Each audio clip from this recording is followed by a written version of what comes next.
Good afternoon, everybody. Welcome to Sunday Afternoon Rotor Talk Live, episode 9. And we have a very special guest today. And I'm sure if you've been watching anything over the past week, you've heard some whispers and some rumors about the Mavic 2 Pro's camera and some concern about it. Well, I have Cliff Totten on, who put out a wonderful 35-minute video on this, and we're just gonna get right into it. How you doing, Cliff?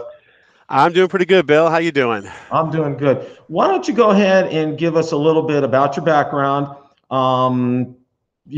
As far as photography is concerned, drones, and then we'll just get into the video.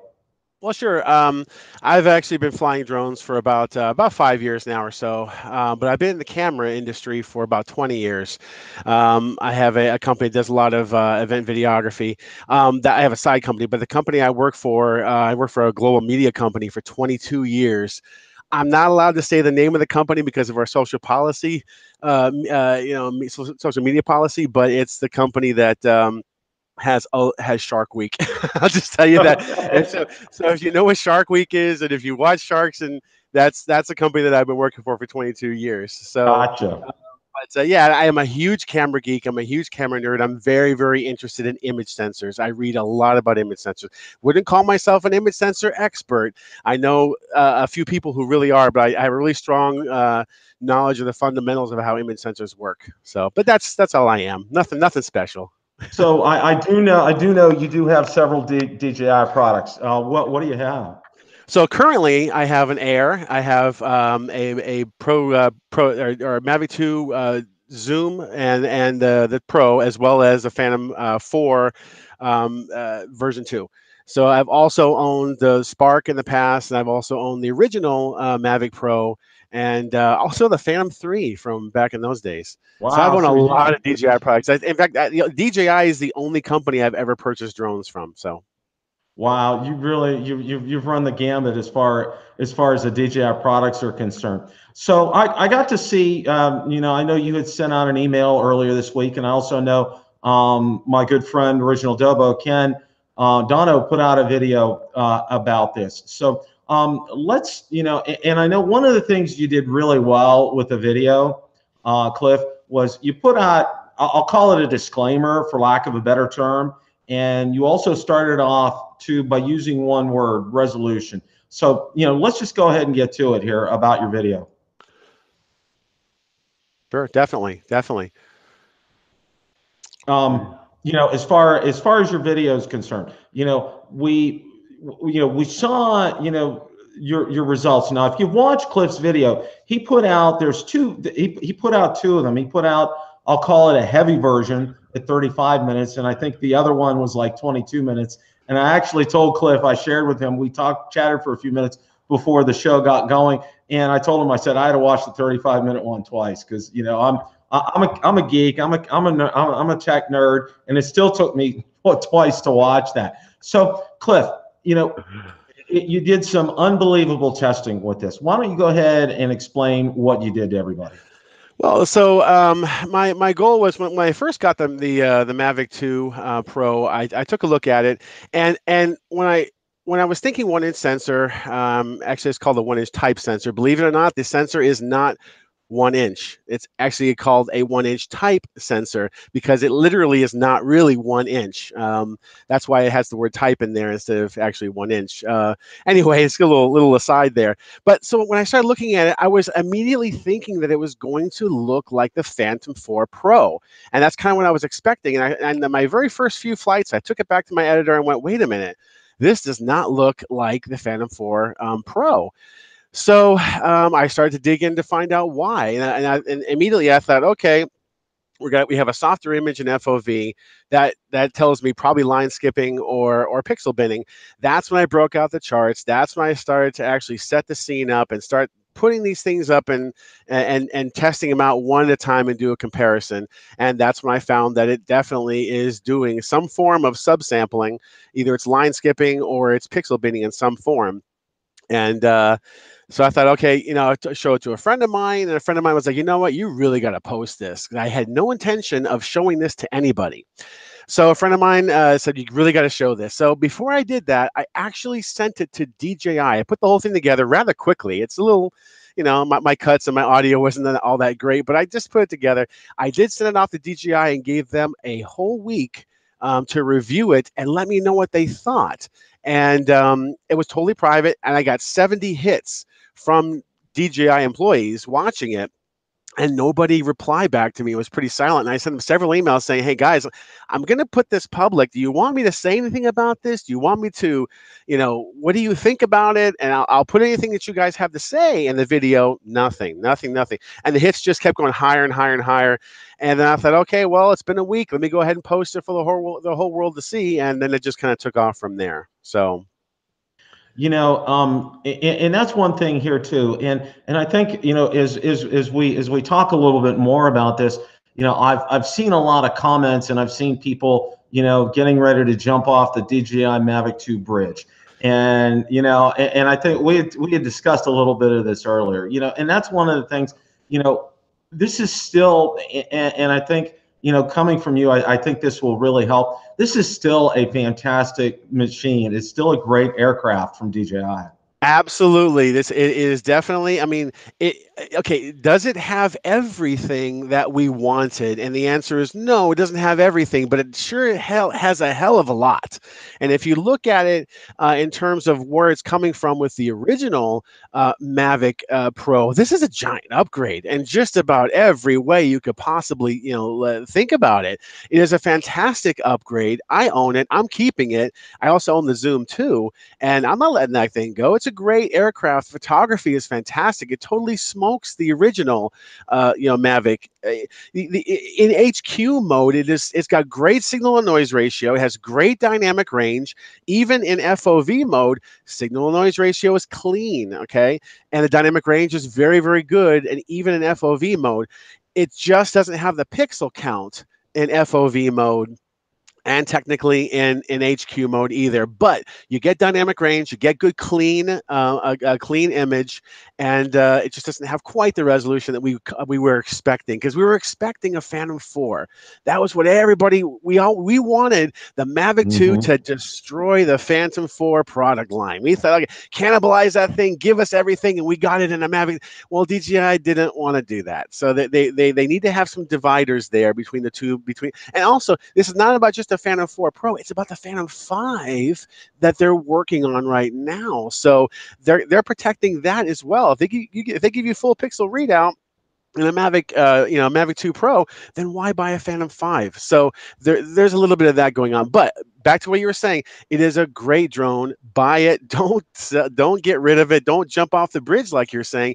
Think about it as a whole product, as a complete product for everything about the avionics and how it flies. Bill, that thing is stable. Yeah. That thing is ridiculously stable. And think about the imaging and everything else about it. It's such a great aircraft. I had it up. I live in Florida, Cliff. I don't know if you know that, but we get a lot of wind around here. I live near the Gulf Coast, and wind can pick up during the day like crazy. And I was doing, and I wanted to do a hyperlapse of a sunset, and I wanted to do it stationary. I didn't want to move for that, and the wind must have been at least 25, gusting 35, even more.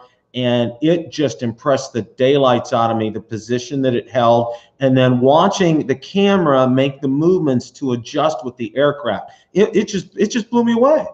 Yeah, definitely. The way the compass works and the way the IMU works in tandem with the way that the gimbal works, the two of them just really, really work so well together. In fact, I got to say, and as a Phantom 4 Pro lover, you'll notice that even flying, and even with the Inspire 2, because a friend of mine has the Inspire 2, when you fly that, you'll notice that yaw movements, okay, and I kind of like show this way, yaw movements that move this way when you orbit around something on the Phantom 4 and even the Inspire 2 can vary a couple degrees here and there as it makes its way around your point of interest, but not the Mavic 2. The Mavic 2 is literally just rock solid and its compass has got to be incredibly accurate, and it makes corrections so small and so quickly that thing just it's even better than the Phantom and even Inspire 2 in that respect.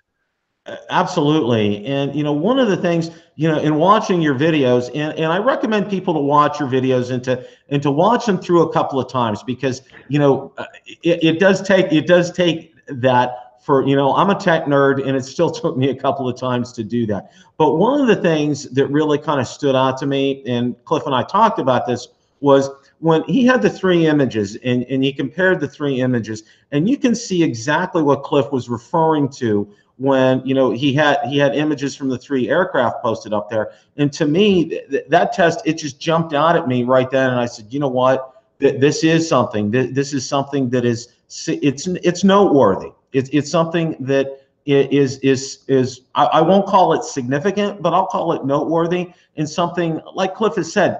We wanted the whole package. We want to, I'll look for better, lack of a better term, a mini Phantom 4 Pro. Okay. Well, we didn't get a mini Phantom 4 Pro, but I'll tell you what, like Cliff said, we got pretty darn close. Yeah, we have a fully loaded, fantastic drone.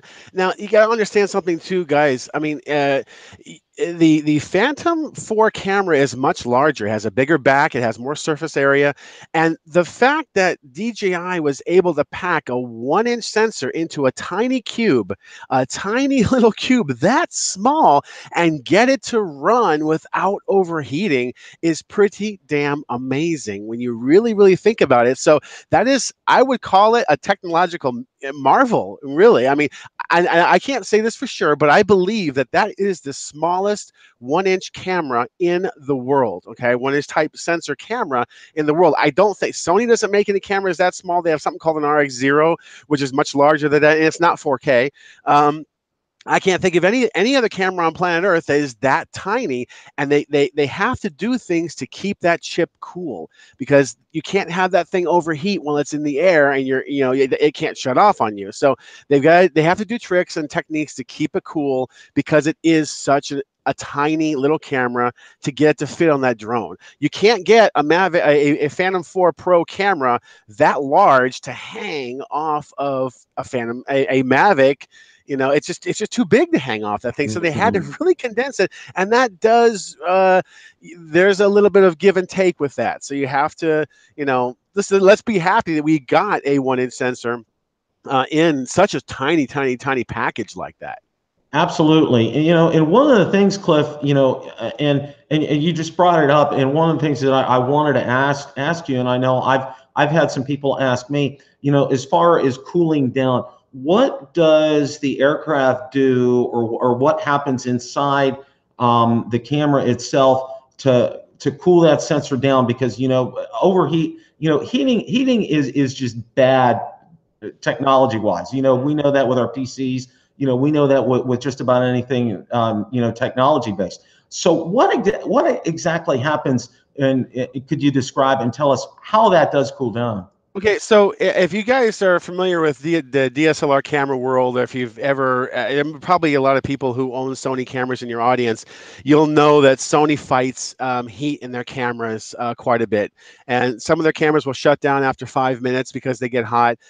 There's a couple of places where heat can come from. One is the image sensor, and one is the video processor. Okay, now the image sensor on DJI drones is down into the camera, of course, but the actual processor is up on top inside the body of the drone. So there's two different heat locations where heat can be generated. The sensor down below, and of course the video processor inside the body of the drone. So those are two different heat locations. Now, when you scan an image sensor, you got to think of it as almost like a copier machine. You put something on a copier machine, and it goes, that light bar just goes zoom like that. It goes across your image or across your document. Image sensors do that too. They scan either from top to bottom or bottom to top. Okay, either way, it depends on how it's programmed, but they scan in that direction. It's called a rolling shutter. And so what happens is, the faster they scan the sensor, okay, from the first line to the bottom line, like bang, all the way down, okay, the faster they do that, let's say they do it from 20 milliseconds, and they do it from 10 milliseconds. They just scan it quicker. The hotter the sensor gets, okay, because it is actually working harder. They're actually getting more out of it. They're scanning it at a higher clock speed. Sort of, in a way, you can think of it as like a CPU. You know how you turn the CPU clock speed up, the CPU gets hotter. Same thing with image sensors. So, but high clock speeds in a sensor is good, because what happens is when you have straight lines, when you're scanning quick, the lines stay straight when you pan. But when you start slowing down the image sensor to cool it, clock speed, you start getting that wobbly jello effect you might have seen in some, in many cameras and around.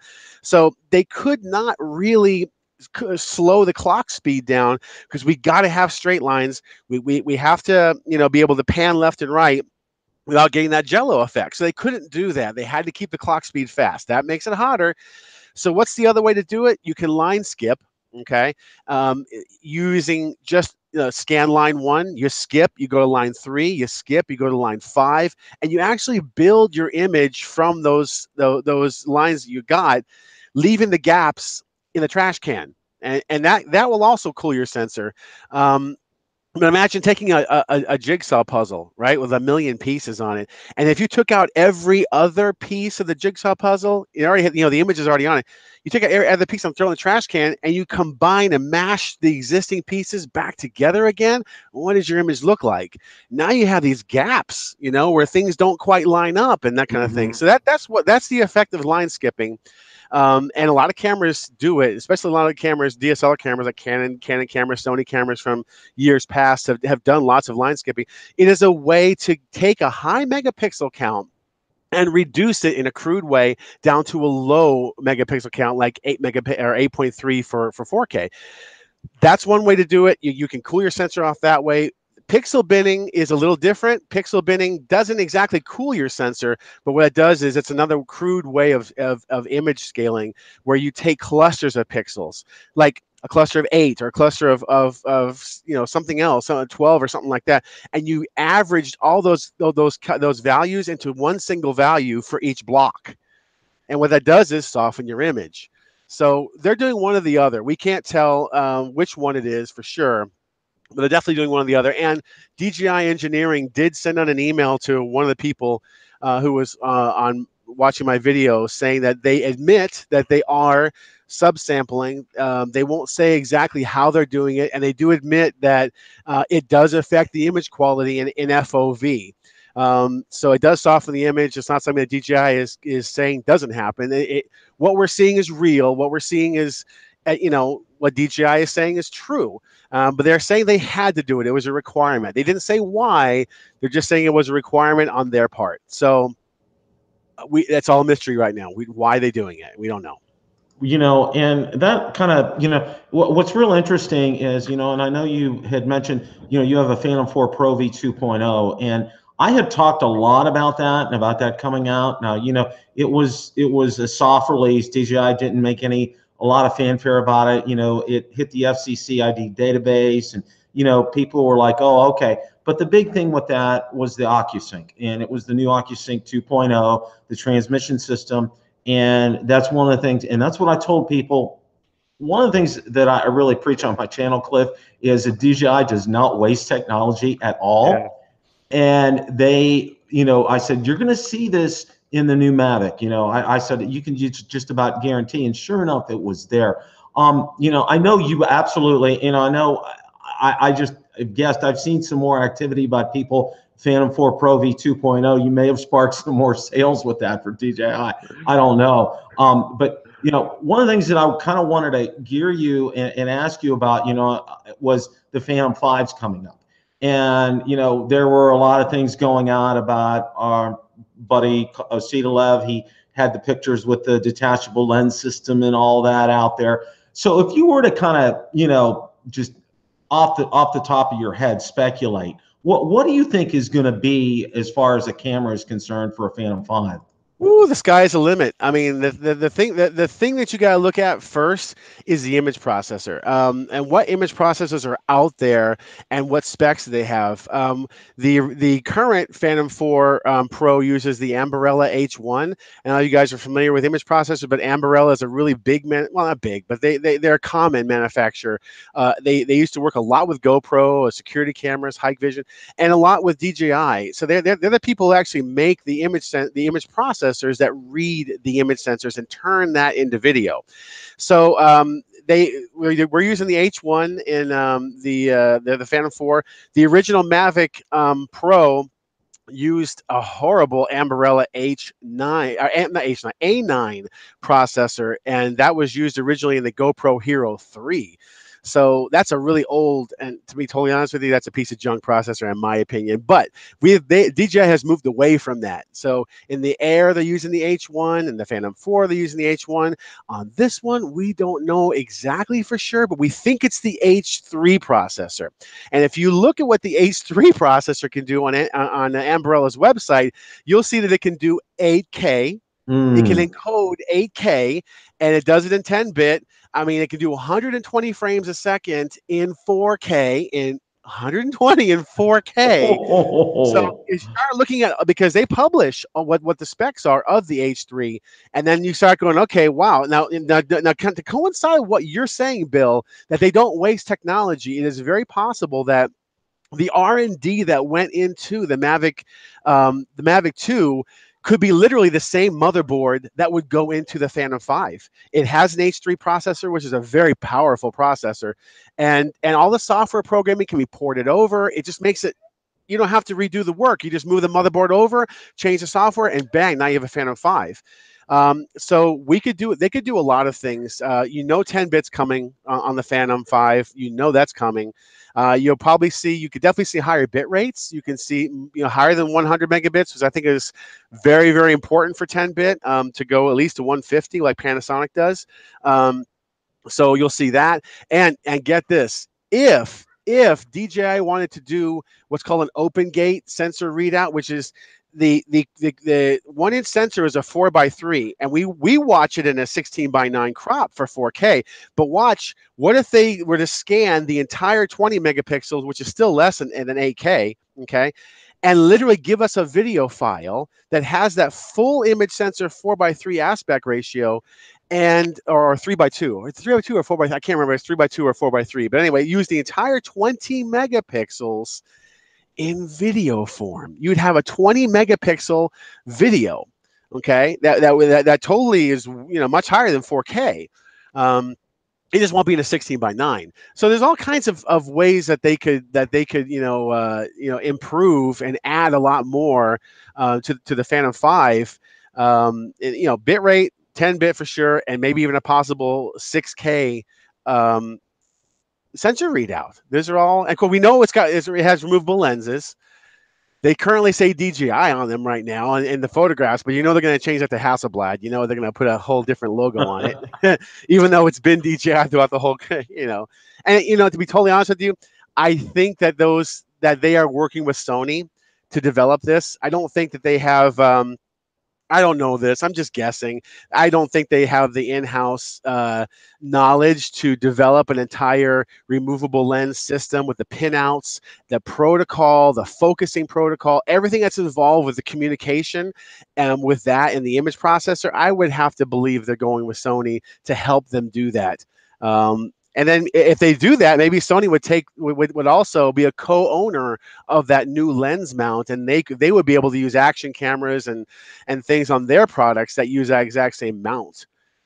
Who knows? Yeah. Who knows, Bill? I'm just talking crap here. I don't know more than I don't know more than anybody else, but these are all definitely possibilities based on what that Ambarella H3 can do.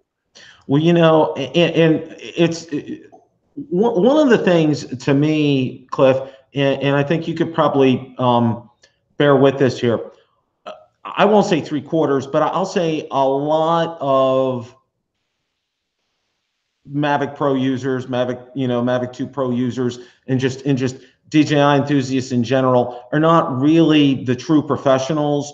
And they're not going to be looking at things like bit rate. They're not going to be looking. I mean, for most people, and this is just true, 1080p is great. I mean, my wife looks at 1080p and she's just like, wow, that looks great. And the other thing with this too, and this is the other thing is, while we're making quantum leaps, 6K, talking 8K, getting up there, which is fantastic. The problem on the back end is being able to put this to a computer to have the processing power to do that. What are your thoughts about all that? Well, I like to think that the Mavic Pro is a little bit of a crossover between the consumer and the professional it's a crossover product. I mean, I consider myself a professional. I mean, I buy it, and I own both those drones, and I love them. And I will definitely buy a Mavic, a Phantom 5 when that comes out for sure. And I mean, I think DJI is trying to give something for everybody, the professional who needs it. I mean, we know there's an enterprise version of this Mavic coming out supposedly, and with all kinds of, and that's definitely a professional market using the exact same aircraft. So there's a lot of crossover there, but I do think the Phantom 5 is going to be a new class of aircraft, which is definitely more toward the professional. It'll probably be a lot more money than the current Phantom 4. And it's going to be more of a mini Inspire. I think that's kind of how they're going to market that. So I don't see that as being much of a consumer drone. That's not really something that a consumer wants to pay the money for or can even appreciate, the image quality that comes off of that. But can you imagine tower inspections and that kind of stuff? Or if you're taking 6K video, full 20 megapixel video off that sensor, if they can do it, then you're talking being able to crop in post, and do inspections and really get, have that flexibility of cropping in and zooming in on your image after you've already shot it is great. So there's professional applications there for that too. Again, I do think that the Phantom, the Mavic, I always say Phantom and Mavic when I mean the other. I always say 2 in front of the Pro and then Pro in front of the 2. But but I think the Mavic really is a great middle ground that bridges the Pro and the consumer pretty well. There's something there for everybody, I think. And the price is pretty good, I think, for what it is. And that's another thing, this week, one of the other things that I've heard till my ears got turned blue was the price increase and what DJI's done. And, it's just like, to me, I'm hearing that there's this, DJI has planned this all along, and that, it's just like, and sometimes I think people read too much into things and they just, they go off on what I did a video on, I call it kind of conspiracy theories. It's just like, there's no great conspiracy here. DJI, and I think they kind of said it, Cliff, when they came out, and one of my viewers posted a tweet and he got a reply from DJI, we have the right to, basically they said, DJI, we're a company and we have the right to increase prices. It's just, it's something that is inherent, to a company. Is there a marketing strategy behind this? Who knows? I can't say, you can't say, we don't know.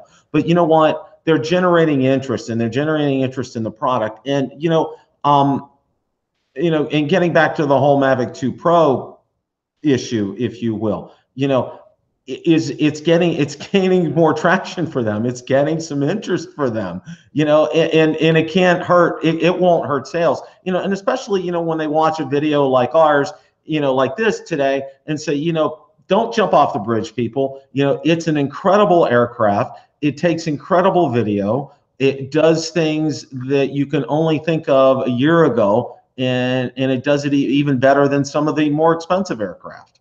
Yeah, definitely. And I think that really part of it is if people are disappointed in the Mavic 2, it is actually part of it is our fault, because we set our expectations really too high. I mean, it was sort of unrealistic if we thought, and I'm guilty of this too, because I really wanted a full 100% Phantom to foldable drone. But I look back at myself, I go, you know what, Cliff, that was dumb to be thinking that was ever going to happen, because it's technically very, very hard to do, and marketing wise, it's also very, very hard to do. So a part of it is just unrealistic expectations on our part. We want the moon, we want everything, but it's just not, it just doesn't make sense from a standpoint of view either. And as far as the price increases, I mean, DJI is no different than any other company out there that it's supply and demand. When demand is high and supply is low, cost goes up. And I don't care what industry, that you're in, that's just the nature of supply and demand for any product. And there's obviously a very high demand on their manufacturing plant right now. And you know, they deserve to be able to raise the prices to be able to you know, to meet that supply and demand. Now here's the elephant in the room, though, Bill, that we haven't talked about yet, and this one's going to be a real kicker. And I'm sure that DJI is watching this like a hawk, and that is Autel, because Autel, we know, at least for a while there, they were working on their own 1-inch type sensor camera on an Evo type product. And right now, DJI can do whatever they want to do with a Mavic 2, because there's nothing out there that competes with it. Okay, so they can just pretty much do whatever they want. There's no big deal. What else are you going to buy? And the answer is nothing. Okay, but once, if Autel, and I believe they're using the H3 processor also, so there's a lot of processing power inside the Evo. If they do a full pixel readout in a 1-inch sensor and keep it cool, now DJI is going to be forced to reciprocate and to, you know, to match what Autel's doing, and they're not going to want to do it. They might be forced to do it, and then now you're talking about us getting more of what we're looking for, basically because Autel is pressuring them. But we don't know if Autel can do it either. If DJI had a hard time doing it, that's probably the reason why Autel, they're probably fighting heat and fighting the same problems that DJI was probably fighting when they developed the Mavic. So we'll see. We'll see how the elephant in the room. That's Autel. To see what they come up with in the next months that follow here, and that might twist DJI's marketing arm. Well, you know, you brought up a very good point, and I don't know if you've watched Rick Smith from Drone Valley. He came out, and I don't know how many months ago, and he had a video, and he basically told the Autel, when this was when they were at the back in January, the event in Vegas. I'm sorry, the name escapes me, but he went to it, and he told them there, I think CES, Consumer Electronic. When he talked to them, he told them, he says, you know, look, guys, he says, if you don't come out with a 1-inch sensor, forget it. He says, you know, you might as well just pack it up, fold it up, kind of go home. I mean, that's not his exact words, but he was basically telling them that when DJI comes out with it, they're just going to own the market. I mean, they're going to be untouchable. And you brought up a great point, Cliff, because if Autel does it and they succeed at it, that's in turn, that's going to drive that circle, and that's going to push DJI to get out there and get it working and get those issues taken care of.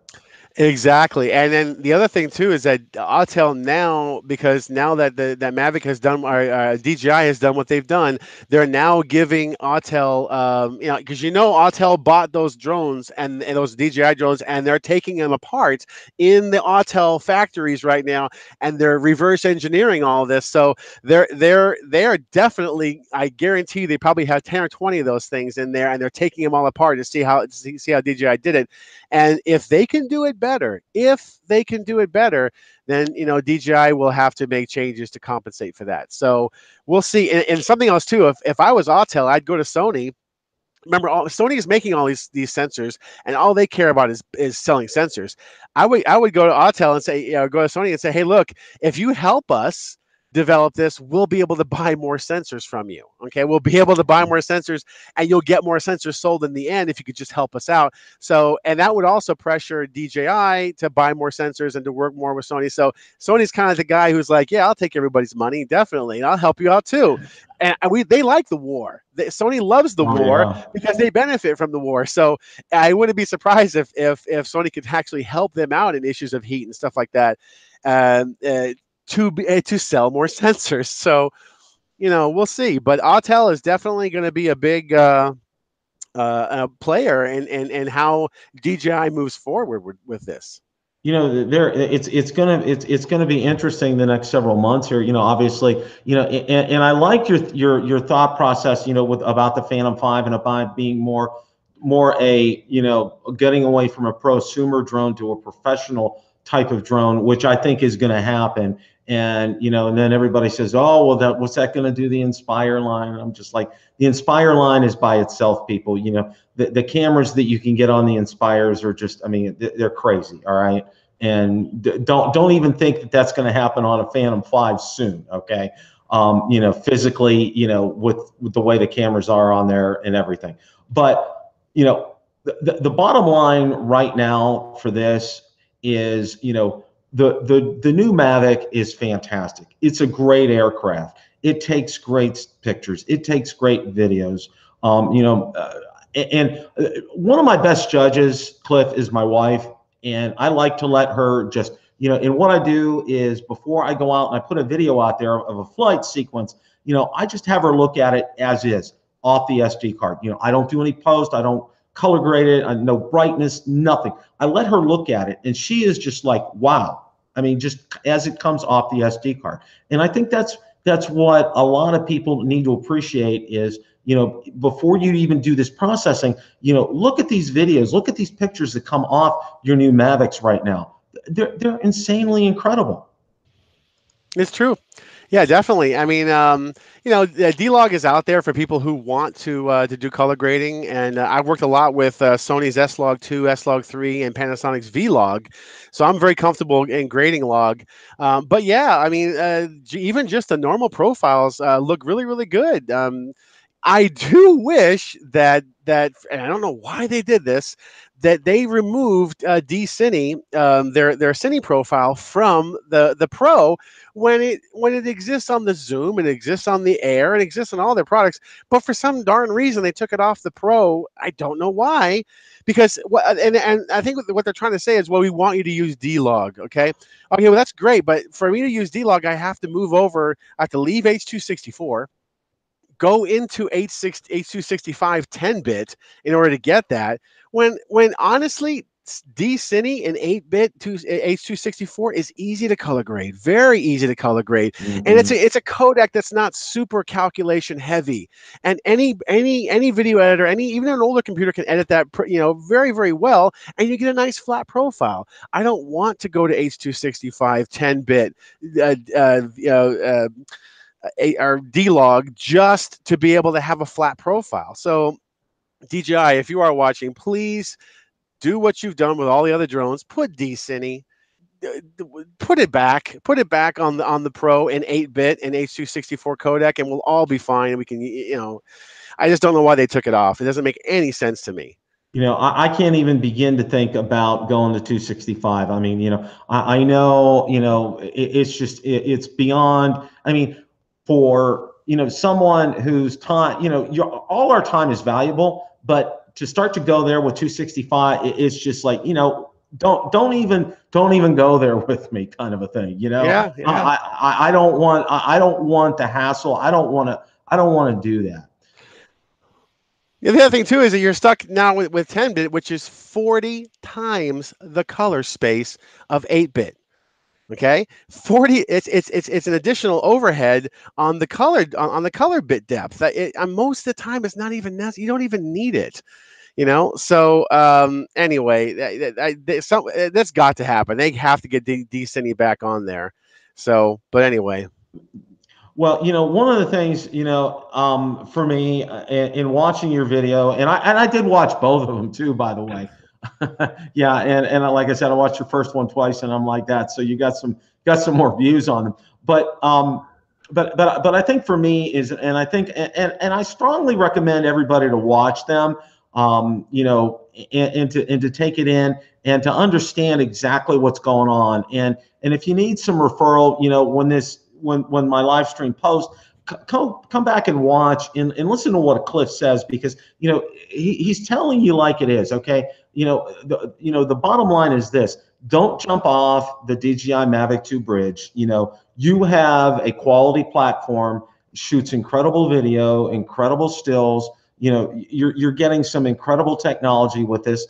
It's missing some things. Yes, it is. It is missing some things. And we, beyond, what Cliff has found, there's been some little things, like precision landing and some other things, finally getting the crystal sky monitors to work. Just some little things going on here. But I'll tell you what, they're all little. When you look at the big picture, we see the big picture. And I know Ken Dono's title says, we can't see the big picture, which was kind of funny. I got to give Ken 2 thumbs up. Ken, if you're watching, 2 thumbs up on that title, my friend. But you know what? It's still there. We see that. And I got to see, Ken and I flew together. We did a couple collaboration videos. Cliff, and we had a wonderful time. And I got to see the zoom in action, and I got to see that. And I just wanted to talk about this for a minute here. The capabilities on the zoom, you know, everybody was just like, everybody's focused on the pro, you know, but I'll tell you what, from what I'm seeing from that zoom, it has literally blown me away. Yeah, it's a fantastic. I mean, when you think of the flexibility, first of all, on the Zoom, you're wider than the Pro. The Pro is equivalent to 28 millimeter in 35 millimeter terms, where the Zoom is 24 millimeter. It's considerably wider. That's the first thing, and then you can zoom into what amounts to 48 millimeters. And if you're flying in tight spaces, like for instance today, I didn't break out my zoom on this, but I was about to. I was flying in between buildings. I had my FAA NANCE approval to do this. Okay, so I was flying between buildings. I could not get. I was looking at a construction site, and I was drawing the whole thing, orbiting around and everything. I could not get further back. I was stuck in this sort of a bowl, and I was stuck shooting either at 40 millimeter in HQ or 28 millimeter. And I was thinking, man, I really wish I had brought my zoom up here, because I could have had a much wider view, and of course I had the ability to zoom in and out also. But you can fly in tight quarters better because you have a 24 millimeter lens to do that. And if you're doing tower inspections or any kind of inspection where you don't want to fly close to something or not too close to something, but you can zoom way the hell in there and see, because you got to think, if I'm flying at 400 feet, okay, first of all, I'm a stealth drone. No one's going to hear me at 400 feet. Nobody. Okay. And if I zoom in 2x zoom, it's like I was flying at 200 feet. I'll get to feel the view of 200 feet, even though I'm way the hell up there at 400 feet. So it's kind of like a stealth. No one's going to know you're there, and you're getting a closer view, and you're being inconspicuous. You know, or like I said, things like tower inspections or any kind of thing where you can't get too close, but you really need to get close. Well, you know, one of the things, you know, when Ken and I flew together, and he showed me, he gave me his SD card, and or he put on his SD card what he did with the zoom. And we're you know, we're near Tampa, and we were photographing a tower. Now most of downtown Tampa is an NFZ. There's, you know, we have MacDill Air Force Base, we have Tampa International, and then we have a small private airport right near downtown. So a lot of it's an NFC. And we were about at least 5-6 miles back, and there's this old tower, and it's a great place to fly. It was an old drive-in theater. There was a water tower there. There's a wonderful history behind it. But what Ken did when he circled around with the zoom and he had Tampa in the background, he zoomed in on Tampa, and you thought you were like maybe a mile away. I mean, yeah. I was just like almost getting goosebumps how crazy awesome that was. Enormously flexible. It's got to be the most flexible camera out there right now, and especially in a foldable drone, no doubt about it. So yeah, and that's the reason why I kept that too. I have both of them. I have the Mavic 2 Pro and the Zoom, and I kept them for two different reasons, you know. So and that's why I did. So yeah, it's a stealth drone. It really is. That's what I call it, you know. Got a question for you about filters, okay? You know, and I know that's besides, I just did a video on SD cards, and I just got a set of filters to test out. For you, who's your go-to brand for filters? Well, I've bought DJI filters, branded filters for the Zoom, which are nice. I have Skyreet filters. There you go. There's the box right there. And they supposedly are made in the exact same factory that the Polar Pros are made in. Same glass, same frame, same aluminum. They're just rebranded. I mean, they're all made in these Chinese factories, and that factory I don't think has exclusive rights. They're allowed to sell them to anybody they want to sell them to and just rebrand them. So I got these. They were half price. I got the 3 set, and I have used Polar Pros before. I have Polar Pros on my my Phantom. So, you know, I'm not too picky about the filters. Skyreet, Polar Pro, DJI, not too picky about them. Well, you know, and one thing that I found out, and this was just it was so frustrating because, you know, one of my favorite new modes was hyperlapse. I mean, I'm like a hyperlapse junkie now and wanting to do so much with it. And one of the things that I was like dying to do was a sunset. And then I realized something. Now, my first one, it was partly cloudy, and it actually came out pretty good. But my second one, it was full on sunny. And then I realized something. As soon as I finished the hyperlapse and I looked at it on the SD card, and I was just like, I'm going to put it in the garbage can, because, I didn't have a filter on, and I was just like, oh, wow. I mean, it just really just like, I needed a filter. Were you on automatic settings? Yeah, I was on automatic, and because it's like I get home from work, and then I have enough time to get outside. I want to get out, because our house, the back of our house faces west, which is incredible, and we live over a lake, and it's just like Cliff. It's to die for. It's a photographer and videographer's paradise, where we live, just our little house here, in this development. And the reflection of the sun off the lake, I mean, everything. I mean, it's just like evenings are like picture perfect. Like it's like a painting back there, Sure. and I'm running out there to get it out there, and I don't even take time to look at the settings, which I could probably have done, and I probably had saved that. But, my first thought is, now I actually got some in the mail. Freewell sent me some, so I'm going to be doing some reviews on that. But I'm actually anxious to get out there to do a hyperlapse of a sunset back there, and to get one full on, because I've seen some, and it's just like, wow. Well, I mean, like the whole idea of the filter is to reduce light so you can keep your shutter speeds for video lower. You can use that 180-degree rule, as they say. But the worst thing that you could do will be to take put a lens filter on, an ND filter that is actually too strong, and you never want to run these cameras more than 100 ISO. You do bend over backwards, do anything, you move heaven and earth to keep your ISO at 100 ISO, even if it means, having a slower or faster shutter speed. Just don't go over 100 ISO, because your noise on these is going to go up quite a bit when you do that. Try to stay at 100 ISO. You'll have a cleaner image, even if it means sacrificing, some of your shutter speed. And so just when you put a filter on, just don't put a heavier one than you really need, because then you might be stuck at 100, at 200, 400, 800 ISO, and that's going to give you noise, and you're going to get more noise reduction is going to kick in, and you're going to get a softer image because of it. So, but just be really, really conservative with your choice of your ND. Cliff, that's fantastic. And I'm glad we had this time to talk about everything today. It was very enlightening for me, and I hope it was enlightening for everybody out there, especially watching the rebroadcast of this, because again, I want to emphasize, and I love what you did, because you put the disclaimer in your video, and the first thing that you said, this video is about resolution. You must just, you got that.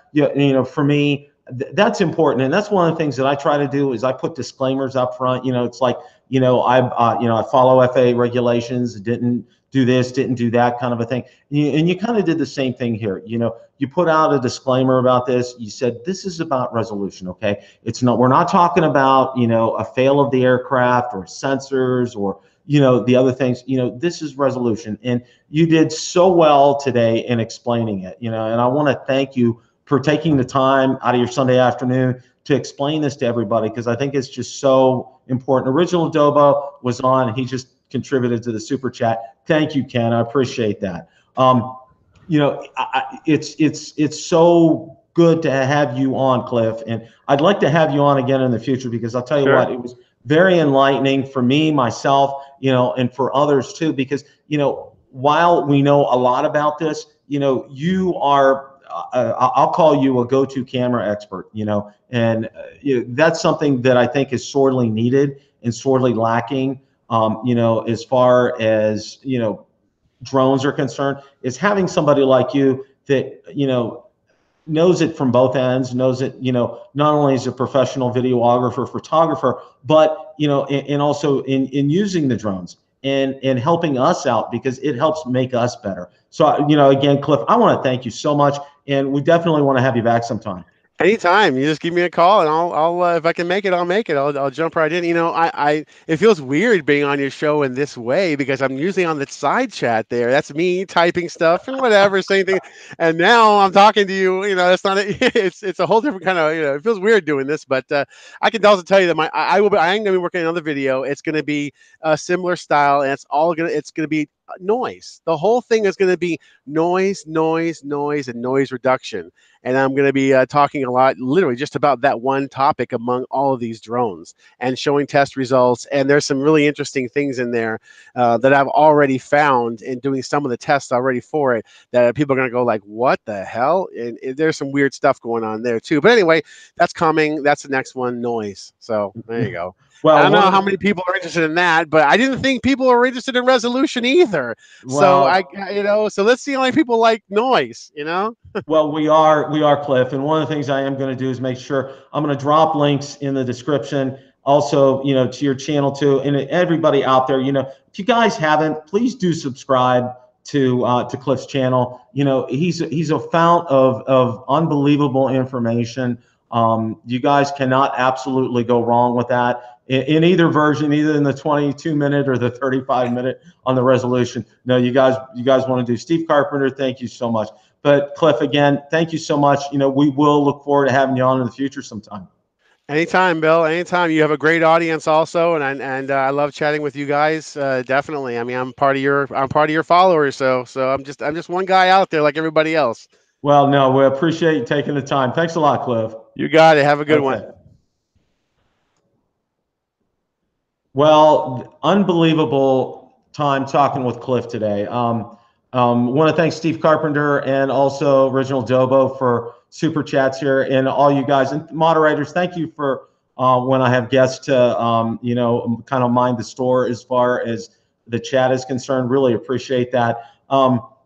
Cliff's a great guy, and I highly encourage you. And Steve, thank you for posting the link for Cliff's video. I appreciate that. Definitely, you want to check that out, and you want to can't emphasize enough. These are great aircraft. These are fantastic aircraft, and both the Pro and the Zoom. And we need to go ahead and be mindful, not to jump off that DJI Mavic 2 bridge here, so to speak. I mean, I think that's important. I think that's something that's a key. And it was good hearing some of his thoughts about Phantom 5 coming up and what he thinks. And as far as the processor is concerned with that, I think it's great. I think you guys enjoyed him. I know I thoroughly enjoyed having him on. And like I said, I'm not ashamed. I watched his video twice. It was a lot of information. But boy, coming from someone with his knowledge base, and here he is. He's usually in the chat, and here he is on today, and we're able to talk to him. So, I think that's fantastic.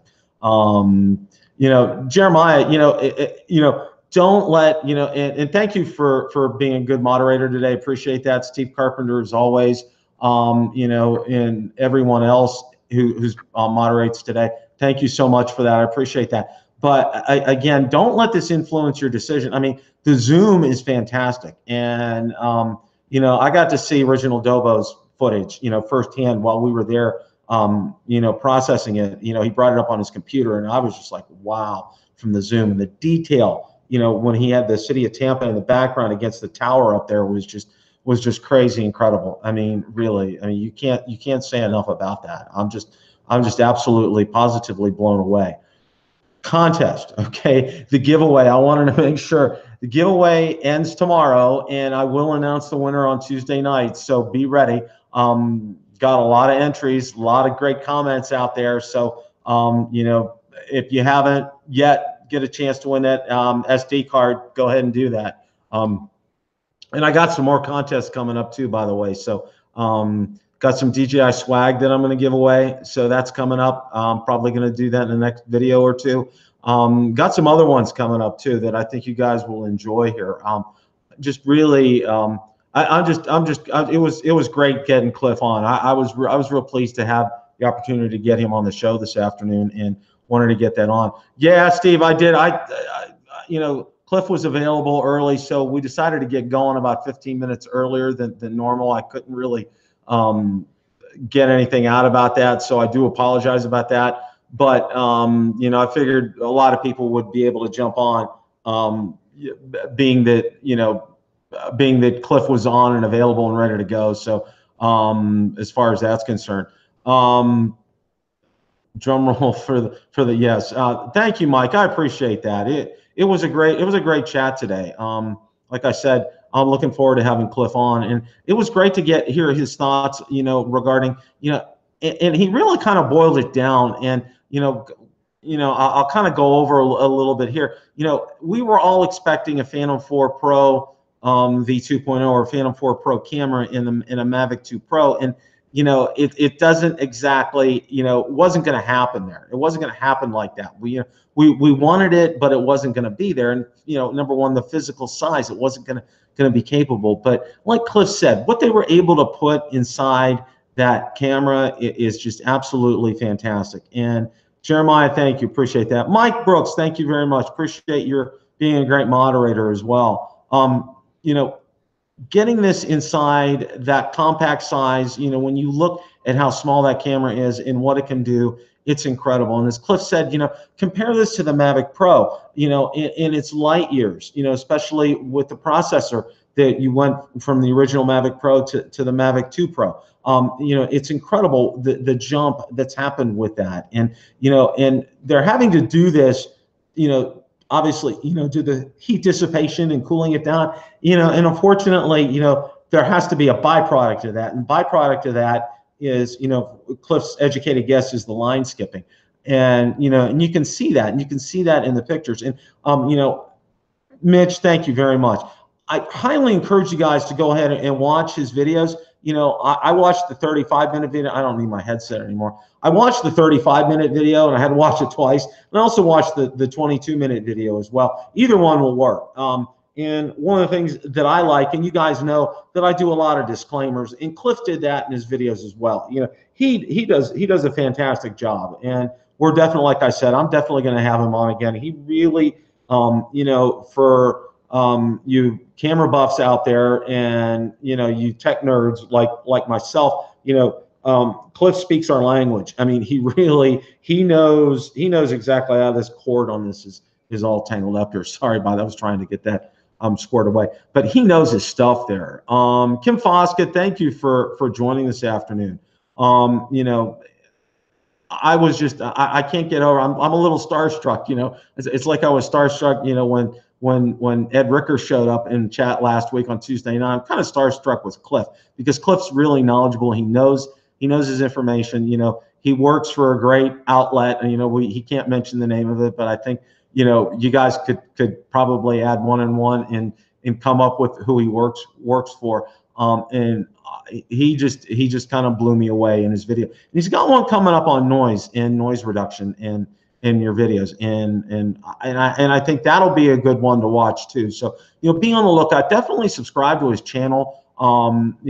He's got a great way of presenting things, and I think it's important for us. A lot of us are prosumer, if you will. We're consumers, but we're also kind of lean toward being professional in terms of videography skills, and I know a lot of people out there, especially like Billy Kyle is a great example. And Billy, if you're watching, hi.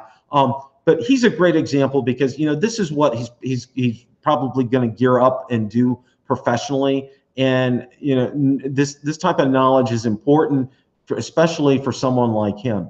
And also too, I know Smoky Mountain Ariel, you were on this afternoon, if you're still there. Thank you for number one for going on board. And we're looking to have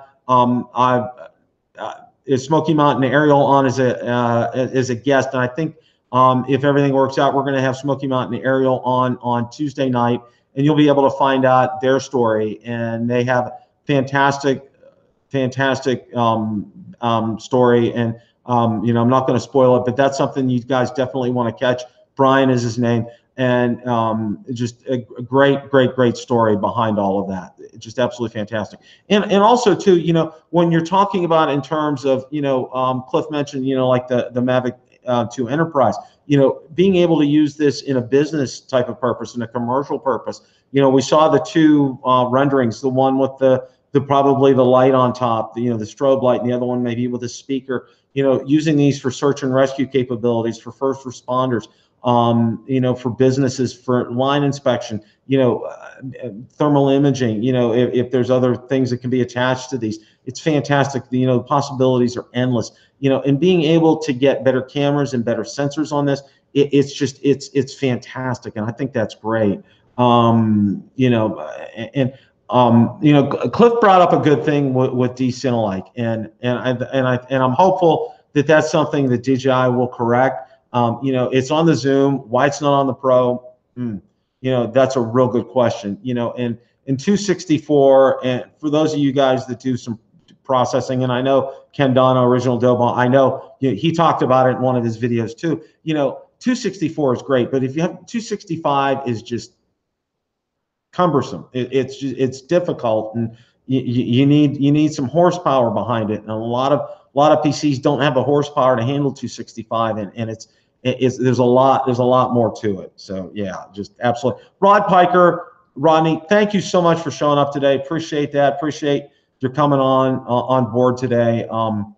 This was a great time. It really was. Thomas, thank you for showing up. I didn't get a chance to welcome a lot of you today here. Really appreciate it. Cliff, you're fantastic. Absolutely, can't say enough. We'll definitely have you on again. Probably when the Phantom 5 comes out, and we'll take a look at that and see what's going on there. And I'm expecting that kind of release probably, like I said, late third quarter, early fourth quarter this year. That's probably gonna show up as far as that's concerned. Oh, we got Tuesday night. I'm gonna have Smoky Mountain Aerial. Brian's gonna be on. I'm almost 100% sure, and that's going to be a great conversation. I think you guys, if you can show up, definitely you want to do that. A great story there. We also, like I said, I'm going to announce the winner for the SD card on Tuesday night, so you want to stay tuned on that. And I'm not going to do it in the first 5 minutes, so you guys are going to need to watch a few minutes here. I want to build up the hype a little bit. But thank you guys for the great comments on the SD card video. I thought that video went across real well. There's a lot of great, start videos and tip videos that are out there about the Mavic 2, but I hadn't seen a lot about the SD cards, and I was getting a lot of questions. That probably was my number one question, was the SD card. So I decided to go ahead and put together a video on that so you guys could have it out there. Jeremiah, I can render and save H.265 on my iPad, but it's not compatible with DJI's codec of H.265 because it's 10-bit. That's possible, Jeremiah. I real off the top of my head, I don't know. Mike Brooks, you're right. Thanks, Cliff. We can't thank you enough for showing up today and for getting that information out there for us. Without somebody like you with that type of knowledge, Cliff, it's going to go over our heads. We can see with our naked eye. I know. Kelly from Ready Set Drone, he did a comparison, and he showed, there is a difference between the Phantom 4 Pro and the Mavic 2 Pro. And then you really kind of brought this to light. Ken Dono, Original Dobo, he brought it to the forefront as too. And I think this is a good community. And I think one of the things, Cliff, you kind of touched upon it.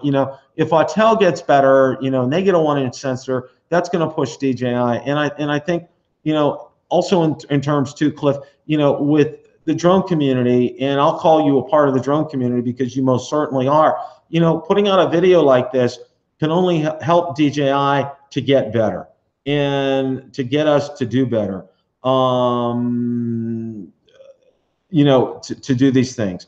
And, it's a great circle, and it's good because, when we're in cooperation and when, we get this information out there and manufacturers respond to it, and they respond in a positive way because, they want to keep selling the product. And in order to keep selling the product, they need to make improvements sometimes. And this is where DJI is, and by doing this and by having, Cliff come out with a video like this, this is going to force that, in a great video from Original Dobo as well.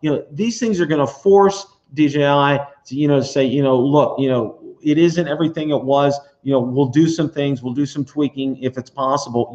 Here in this instance, I don't know how much tweaking they can do with this, because, you know, as Cliff explained about the heat dissipation in this, that's something that's real super critical, and you can't have that overheat while you're in the middle, you know, you're up in the air. You can't have that happen. So the line skipping is the option that he believes that they chose for that. You know, but, you know, this is only going to force DJI to get better. You know, if Autel, you know, makes some noise and they get something out there, like Cliff said, and they reverse engineer it, and they get something out there, this is going to push DJI. And having videos like Cliff's and Original Dobo and others, you know, and Kelly from Ready Set Drone, this is going to push DJI, you know, and, you know, we're going to get, and the ones that are going to benefit in the end run is going to be us, the consumers, you know, 100%. You know, I want to thank, you know, all you guys today. Rich Beard, I saw you were on. Elliot, thank you for showing up. Lee Jennings, thank you for showing up. Lon, thank you for showing. Chris Davies, you know, Ken Ingram, thank you. Ian Jones, thank you for showing up this afternoon. Appreciate that. You know, one of the things, you know, we have Tuesday Night Rotor Talk Live coming up, and I'm going to have Smoky Mountain Ariel on, Brian, and that's going to be a great show. Also going to announce the winner on that. Got a couple great videos in the works, so stay tuned for those. Those are going to be coming up. Going to get out and get some more flying in.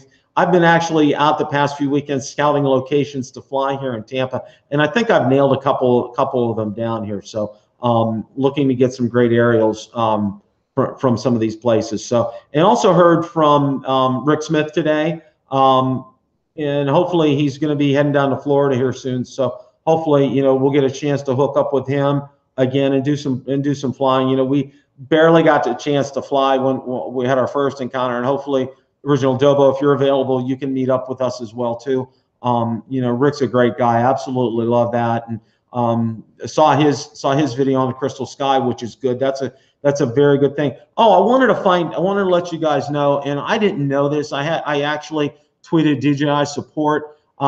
You know, there is no screen recording function in the Crystal Sky monitors. I don't know if you guys were aware of that or not. And that's one thing I kind of do all the time with my iPad. You know, if I'm taking my, you know, going up for any kind of a lengthy flight, you know, I'm doing some screen recording, you know, because if God forbid, you know, my, you know, Mavic 2 Pro takes a dive into the lake, or, you know, gets lost or something, you know, hopefully I can have some footage and have something to back it up, because obviously I wouldn't have access to an SD card. I'm kind of particular about that. So, you know, I think that's a disappointment for me with Crystal Sky. I mean, otherwise, you know, it's something I would definitely consider. But I've actually had fairly good luck here in Florida, you know, with my iPad Mini 4 as far as using that. And I use my Note 8 as a backup sometimes as well, and that's actually worked out pretty well too.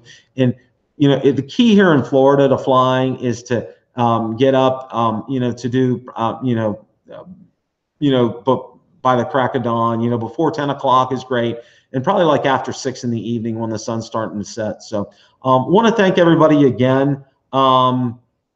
Oh, it does, Smoky Mountain, Brian. Oh, that's great, Smoky Mountain Aero Energy. The Crystal Sky has screen recorded. That's great to know.